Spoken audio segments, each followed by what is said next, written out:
Hello friends, આપણે last વિડિયોની અંદર perfect present ટેન્સની વાત કરી હતી, પૂર્ણ વર્તમાન કાળની, અને એની વાક્ય રચના અને એના ઉપયોગ વિશે ચર્ચા કરી હતી.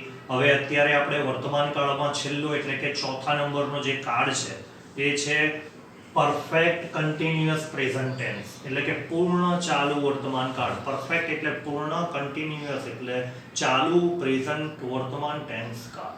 તો પૂર્ણ ચાલુ વર્તમાન કાળ, બે કાળ ભેગા થાય છે આમાં. કયો? એક તો પૂર્ણ કાળ અને બીજો ચાલુ કાળ. હવે એને સમજીએ કઈ રીતે. તો મિત્રો આપણે ચાલુ વર્તમાન કાળ શીખી ગયા. તો ચાલુ વર્તમાન કાળ કન્ટિન્યુઅસ પ્રેઝન્ટ ટેન્સમાં આપણે એક વાત જોઈ હતી કે એમાં ક્રિયા અત્યારે ચાલી રહી છે એવું બતાવે છે. એનો અર્થ કે આઈ એમ ટીચિંગ, એટલે કે હું ભણાઈ રહ્યો છું. એમાં ચાલુ વર્તમાન કાળની વાક્ય રચના સૌથી ટુ બી નું રૂપ આવે એટલે એમ ઇઝ આર, અને ક્રિયાપદનું આઈએનજી આવે. ચાલુ વર્તમાન કાળનો નિયમ હતો. અને ચાલુ વર્તમાન કાળ ક્યારે વપરાય? હમણાં ક્રિયા ચાલુ છે. એનો અર્થ કે ચાલુ વર્તમાન કાળમાં ક્રિયા ભૂતકાળમાં શરૂ થઈ, ભૂતકાળમાં ક્યારે શરૂ થઈ એવો નિર્દેશ હોય નહીં. હમણાં ચાલે છે પણ ભૂતકાળમાં શરૂ થઈ એવી કોઈ ચર્ચા એમાં ના હોય. ઓકે, હવે પૂર્ણ વર્તમાન કાળની વાત કરીએ. પૂર્ણ વર્તમાન કાળનો નિયમ શું હતો કે ભૂતકાળમાં પૂરી થઈ ગઈ. બરાબર. હવે અહીંયા આગળ શું સમજો કે પૂર્ણ વર્તમાન કાળની વાક્ય રચના શું છે? તો હેવ, હેઝ અને ક્રિયાપદનું ભૂતકૃદંતનું રૂપ. બરોબર છે. આ એનો નિયમ છે. હવે આ બે કાળને ભેગા કરો એટલે પૂર્ણ ચાલુ વર્તમાન કાળ બને, એટલે પરફેક્ટ કન્ટિન્યુઅસ પ્રેઝન્ટ ટેન્સ. હવે પરફેક્ટ કન્ટિન્યુઅસ પ્રેઝન્ટ ટેન્સ છે તો એનો ઉપયોગ શું? તો એમાં યાદ રાખજો કે અહીંયા આગળ લખ્યું છે એ પ્રમાણે કોઈ ક્રિયા ભૂતકાળમાં શરૂ થઈ અને અત્યારે આ ક્ષણે પણ ચાલી રહી છે. એટલે હવે ભૂતકાળમાં ક્રિયા ક્યારે શરૂ થઈ એનો ઉલ્લેખ પણ હશે, અને એ ક્રિયા અત્યારે ચાલુ છે, પાછી બંધ નથી થઈ, હજુ કન્ટિન્યુ જ છે. એનો અર્થ કે માની લો કે હું 20 મિનિટથી ભણાઈ રહ્યો છું, એટલે કે 20 મિનિટ પહેલા મારું ભણાવવાનું શરૂ થયું ને અત્યારે પણ હજુ મારી ભણાવવાની ક્રિયા ચાલુ છે. એટલે પૂર્ણ ચાલુ વર્તમાન કાળમાં ભૂતકાળમાં ક્રિયા શરૂ થઈ એનો ઉલ્લેખ હોય. એટલા માટે બે કાળ બને, પૂર્ણ અને ચાલુ. હવે એની વાક્ય રચનાને તમે જુઓ તો વાક્ય રચનામાં પણ બંને હોતું હતું કે પહેલામાં ટુ બી નું રૂપ અને ક્રિયાપદનું આઈએનજી આવતું હતું કન્ટિન્યુઅસ ટેન્સમાં, અને પૂર્ણ કાળમાં હેવ, હેઝ અને ક્રિયાપદનું ભૂતકૃદંત આવતું હતું. હવે આ બંનેનો સમન્વય કેવી રીતે કર્યો છે એની વાક્ય રચનામાં જુઓ. અહીંયા કરી પહેલા વાક્ય રચના જોઈએ. કર્તા તરીકે આઈ છે તો તમને ખ્યાલ આવી ગયો.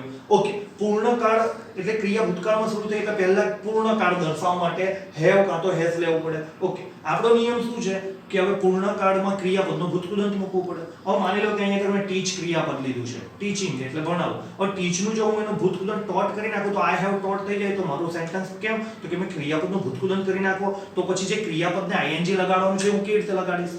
અને ચાલુ વર્તમાન કાળનો નિયમ છે કે ટુ બી નું રૂપ પણ આવવું જોઈએ. તો અહીંયા આગળ શું કરવામાં આવ્યું આ પ્રકારના કાળમાં કે હેવ ની જોડે શું કર્યું છે? ટુ બી નું રૂપ હતું. એ ટુ બી નું રૂપ યાદ હોય તો મેં તમને કહ્યું કે ટુ બી એ એક્શન વર્બ પણ છે અને હેલ્પિંગ વર્બ પણ છે. એક્શન વર્બ બી બી એટલે બનવું, હોવું. તો અહીંયા આગળ બી નું ભૂતકૃદંત કરીને બીન કરી નાખ્યું, એટલે કે પૂર્ણ વર્તમાન કાળનો નિયમ સચવાઈ ગયો. હેવ, હેઝ વત્તા ક્રિયાપદનું ભૂતકૃદંત, ટુ બી નું ભૂતકૃદંત બીન થઈ ગયું. પછી જે એક્શન વર્બ છે એને આઈએનજી લગાડ્યું એટલે ટુ બી નું રૂપ પણ આવી ગયું અને આઈએનજી વાળું ક્રિયાપદનું રૂપ પણ આવી ગયું. એટલે ટુ બી નું રૂપ પણ અને આઈએનજી એવી રીતે સમન્વય કરીને પૂર્ણ વર્તમાન કાળની વાક્ય રચના બનેલી છે. હવે જુઓ અહીંયા આગળ અહીં સિન્સ અને ફોર બે શબ્દો આપે છે. સિન્સ નો ઉપયોગ શું છે? તો ચોક્કસ સમય દર્શાવે. હવે સિન્સ તમે ઘણીવાર કોઈ દુકાન કે કોઈ ફેક્ટરી કે કોઈ એમાં તમે જાઓ તો ત્યાં કંપની આગળ લખેલું છે સિન્સ 1947, સિન્સ 1961 આવું લખેલું હોય. તે ચોક્કસ સમય. તો I have been teaching since 2009, એનો અર્થ કે હું 2009 થી ટીચિંગ કરી રહ્યો છું. મારી ભણાવવાની જે ક્રિયા છે એ 2009 થી ચાલુ છે. એટલે 2009 ચોક્કસ સમય થયો કે હું ત્યારનો ભણાઈ રહ્યો છું. પછી she has been reading since 3 pm, એટલે કોઈ છોકરી છે રીડિંગ કરી રહી છે ક્યારની? since 3 pm, એટલે બપોરે 3 વાગ્યાની એ છોકરી વાંચી રહી છે. અત્યારે 5 વાગ્યા છે તો હજુ એનું ભણવાનું, એનું વાંચવાનું ચાલુ છે. 3 વાગે શરૂ કર્યું ભૂતકાળમાં પણ હજુ પણ એ ક્રિયા ચાલુ છે. પછી આગળ કહે છે he has been watching TV since morning, કે તે સવારનો ટીવી જોઈ રહ્યો છે. એનો અર્થ કે એને સવારે ટીવી ચાલુ કર્યું ને અત્યારે પણ કન્ટિન્યુ છે આ બોલતા સમયે. એનો અર્થ કે હમણાં તો ક્રિયા ચાલી જ રહી છે પણ ભૂતકાળમાં પણ સવારનો ક્રિયા ચાલુ હતી. તો સિન્સ પછી છે ને ચોક્કસ સમયમાં જો વર્ષ એટલે કે સાલ પણ આવી શકે, મહિનાનું નામ સિન્સ અહીંયા આગળ જૂન, જુલાઈ એવું પણ આવી શકે. પછી અહીંયા આગળ કોઈ લાસ્ટ સન્ડે, લાસ્ટ મંથ એવું પણ આવી શકે. સિન્સ પછી ચોક્કસ સમય પણ આવી શકે, મોર્નિંગ, નાઈટ, ઇવનિંગ આવું પણ આવી શકે. અને એના પછી છે અહીંયા આગળ ફોર. હવે ફોર શું દર્શાવે છે? તો સમયગાળો દર્શાવે છે. હવે આના જ સેન્ટેન્સ નહીં લખે છે એટલે તમને વધારે આઈડિયા આવશે. શું છે? I have been teaching. જો અહીંયા આગળ સેમ જ છે એટલે કે હું ભણાઈ રહ્યો છું, પણ અહીંયા આગળ શું કરી નાખ્યું? સિન્સ 2009 હતું તો ફોર 12 યર્સ કરી નાખ્યું એટલે સમયગાળો કરી દીધો. હું તમને એમ કહું કે હું 2009 થી ભણાવું છું, એની જગ્યાએ આ જ વસ્તુ કહી દઉં કે હું 12 વર્ષથી ભણાવું છું, તો હું હમણાં એવું બોલું કે હું 12 વર્ષથી ભણાવું છું એટલે ઓટોમેટિક તમે કાઉન્ટિંગ કરો કોઈ 2020 ચાલે છે એટલે લગભગ 2008 ની અંદર ભણાવવાનું શરૂ કર્યું હશે. તો એવી રીતે ચોક્કસ સમય જો તમે બતાવ્યો તો તમને સમયગાળો 12 વર્ષ થાય એવું ખબર પડી જાય, અને તમને સમયગાળો કહેવામાં આવે તો તમને ચોક્કસ સમયની ખબર પડી જાય. એટલે ફોર છે શું દર્શાવે છે? સમયગાળો દર્શાવે છે, ડ્યુરેશન ઓફ ટાઈમ. જ્યારે સિન્સ છે પોઈન્ટ ઓફ ટાઈમ દર્શાવે છે. હવે અહીં જુઓ, she has been reading since 3 pm. એની જગ્યાએ અત્યારે માની લો કે 5 વાગ્યા છે તો for 2 hours એટલે 2 કલાકથી 2 કલાકથી તે વાંચી રહી છે એવો અર્થ થાય. તો તે 2 કલાકથી વાંચી રહી છે એનો અર્થ કે એને 2 કલાક, અત્યારે 5 વાગ્યા અને એમ બોલે કે 2 કલાકથી વાંચે તો ઓટોમેટિક ખબર પડી જાય કે ભાઈ 3 વાગ્યાના વાંચતા હશે. એટલે ભૂતકાળમાં ક્રિયા શરૂ થઈને હમણાં પણ ચાલી રહી છે. એવી રીતે he has been watching TV for 3 years એટલે કે તે 3 કલાકથી ટીવી જોઈ રહ્યો છે. એટલે અત્યારે માન લો કે આ તો મોર્નિંગ નથી એટલે પણ આમ જનરલ આપણે વાત કરી કે 3 કલાકથી વાંચી રહ્યો છે એનો અર્થ કે અત્યારે 5 વાગે મને ખબર પડી જાય કે 2 વાગ્યાના ભાઈ ટીવી જોઈ રહ્યા છે.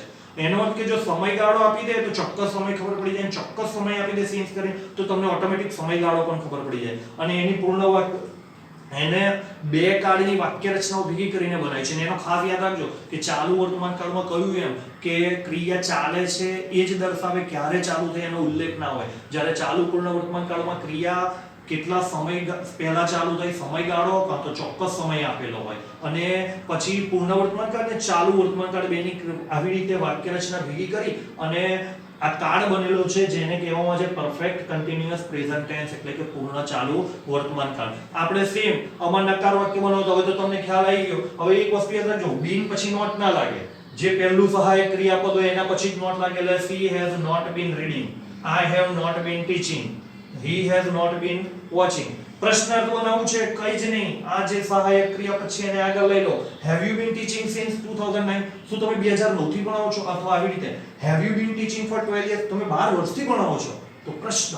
હવે મિત્રો યાદ રાખજો, એક્સપ્રેશન મેઈન વસ્તુ શું છે? આપડા એક્સપ્રેશન. પ્રશ્ન પૂછીએ તો પ્રશ્ન પૂછવા આવી રીતે આપણે તમે સિમ્પલ બોલો have you been teaching since 2009. તો એ એક્સપ્રેશન વાળા વિધાન વાક્ય જેવા છે. તો એક્સપ્રેશન જાણે હું ખાલી બોલી રહ્યો છું, પણ તમે પ્રશ્ન પૂછો તો ચહેરા પર એનું એક્સપ્રેશન આવવા જોઈએ.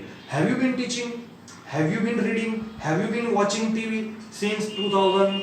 આમાં તો કે have you been teaching for 12 years, have you been reading for 2 hours, have you been watching TV for 3 hours? ચહેરા પર પ્રશ્નનો ભાવ આવવો જોઈએ. જવાબ આપો તો I have been teaching for 2 hours. 2 કલાકથી ભણાઈ રહ્યો છું. I have been watching TV for 3 hours. I have been reading for 2 hours. આવી રીતે તમારે પ્રેક્ટિસ કરવી પડે, બોલવું પડે અને એની પ્રેક્ટિસ કરજો. આમાં તમે WH સિરીઝ કરીને પણ તમે પ્રશ્ન બનાવી રહ્યા છો. પણ એક વસ્તુ યાદ રાખજો, આ બધામાં જનરલી WH ક્વેશ્ચન ગ્રામેટિકલ બધું જ બને. what, when, where, have, when બને, પણ here, where છે, how many friends ને બધું તમે એવી રીતે તમે બધા એના પ્રશ્નો બનાવી શકો છો. with, whom બધાનો ઉપયોગ કરીને WH. પણ મિત્રો યાદ રાખજો, જનરલી WH ક્વેશ્ચન છે ને આ બધામાં બહુ ઓછા વપરાય. આ સિમ્પલી બોલવા માટે વપરાતા હોય, એમ સાદું વાક્ય બોલવા માટે, વિધાન વાક્ય બોલવા માટે. બાકી પ્રશ્નમાં આ બધા વાક્યો ઓછા વપરાતા આ ટેન્સ. હવે એમાં નહીં, આપણે તમે ઘણીવાર જોબ માટે એપ્લિકેશન કરી હોય તો એ જોબ એપ્લિકેશનમાં પણ કોઈ કંપનીમાં એક્સપિરિયન્સ બતાવવાનો હોય તો તમે એમ લખો, એવું લખવું પડે કે ભાઈ હું આટલા વર્ષથી આ કંપનીમાં, માની લો કે હું સન ફાર્મામાં કામ કરું છું, છેલ્લા 5 વર્ષથી આવું મારે બતાવવું છે તો આઈ હેવ બીન, પછી જે તે ભાઈ હું એના સેલ્સ એક્ઝિક્યુટિવ તરીકે જોબ કરું છું અથવા સેલ્સ મેનેજર તરીકે કામ કરું છું અથવા એન્જિનિયર તરીકે કોઈ કંપનીમાં કામ કરું છું તો I have been doing a job as an engineer since 2009 અથવા તો since 2015 અથવા તો for 5 years. આવી રીતે તમે સેન્ટેન્સ બનાવી શકો. એમાં આ પ્રકારના વાક્યો એક્સપિરિયન્સ દર્શાવવા માટે પણ બોલાતા હોય છે. અત્યારે ટીલ કોઈ સ્કૂલમાં તો કોઈ ટીચર છે ભણાઈ રહ્યા હોય, એક સ્કૂલમાંથી બીજી સ્કૂલમાં ઇન્ટરવ્યુ માટે જાય છે, આ સ્કૂલમાં ઓલરેડી જોબ ચાલુ છે તો પણ આ સેન્ટેન્સનો ઉપયોગ હું 2 વર્ષથી ત્યાં ભણાવું છું તો આવી રીતે આ ટેન્સનો ઉપયોગ કરશે. આ મિત્રો એક વાત કહી દઉં, આમાં અપવાદ પણ હોય છે. ઘણીવાર આ ટેન્સનો ઉપયોગ હમણાં જ ક્રિયા પૂરી થઈ તો તેને દર્શાવવા માટે થાય. ક્રિયા પૂરી થઈ ગઈ, ભૂતકાળમાં ચાલુ થઈને હજુ અત્યારે હું બોલું છું, એક ક્ષણ સુધી ચાલીને હમણાં જ પૂરી થઈ છે. ભલે હમણાં ચાલતી નથી આ ક્ષણ, પણ હમણાં જ પૂરી થઈ છે, તો એવી ક્રિયાને દર્શાવવા માટે પણ આ ટેન્સનો ઉપયોગ થાય છે. માની લો કે હું ફોર 12 years કાઢી નાખ્યું તો આઈ હેવ બીન ટીચિંગ, ભાઈ હું ભણાવતો હતો, એનો અર્થ કે અત્યાર સુધી ભણાવતો હતો. કોઈ સર હોય હવે રિટાયર થઈ ગયા 58 years કે 60 years, માની લો કે રિટાયર થયા, અત્યાર સુધી ભણાવતા હતા, કોઈ પૂછે શું કરતા હતા, I have been teaching in this school, એવી રીતે ભાઈ હું આ સ્કૂલમાં ભણાવતો હતો, એવી રીતે બોલી જશે આઈ હેવ બીન ટીચિંગ કરીને. કેમ કે ભણાવવાનું હમણાં જ એમને છોડ્યું, અત્યાર સુધી ચાલુ હતું. તો એ પ્રકારના વાક્યોમાં પણ આનો ઉપયોગ થાય છે આ ટેન્સનો. તો હવે મિત્રો હું આશા રાખું છું કે તમને ચારે ચાર ટેન્સના બધા જ ઉપયોગની અંદર ખબર પડી હશે. એની વાક્ય રચનાઓ પણ મેં બહુ સરળતાથી તમને સમજાય છે. હજુ પણ ડાઉટ હોય તો કોમેન્ટમાં લખજો. જો તમને વિડીયો ખરેખર એવું લાગ્યું કે ઉપયોગી છે અને સારો વિડીયો છે તો લાઈક કરજો અને સબસ્ક્રાઇબ કરજો.